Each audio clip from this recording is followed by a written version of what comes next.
Putri Chandrawati, istri Irjen Verdi Sambo dicurigai menggunakan pemeran pengganti saat tampil di depan awak media.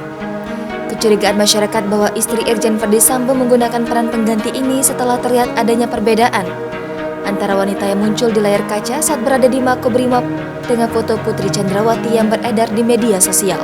Bahkan kecurigaan bahwa Putri Chandrawati menggunakan pemeran pengganti ini juga dikuatkan dengan kecurigaan Kamarudin Simajuntak, kuasa hukum keluarga Brigadir C.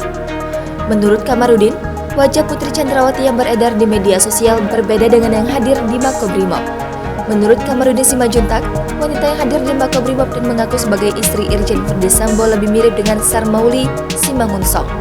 Sarmauli Simangunsong adalah pengacara dari Putri Chandrawati. Anehnya lagi, kata dia, Putri Chandrawati datang tanpa pengawalan sama sekali dan hanya didampingi kuasa hukum. Masyarakat dan netizen Indonesia menyoroti soal kemunculan wanita yang mengaku sebagai Putri Chandrawati. Warganet tidak yakin bahwa yang tampil di layar kaca itu adalah Putri Chandrawati.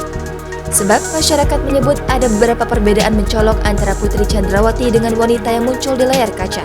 Adapun perbedaannya menyangkut bentuk wajah dan warna kulit. Bila dilihat dari foto-foto Putri Chandrawati yang muncul di media sosial, wajah istri sang jenderal dinilai masyarakat punya pancaran berbeda. Namun, wanita yang muncul di layar kaca bentuk wajahnya berbeda sama sekali meski menggunakan masker. Kemudian soal kulit, masyarakat menyebut Putri Chandrawati tidak memiliki kulit gelap seperti wanita yang tampil di Makobrimob. Karena kecurigaan ini pula, sedikit masyarakat yang mendesak agar masalah ini turut dibongkar.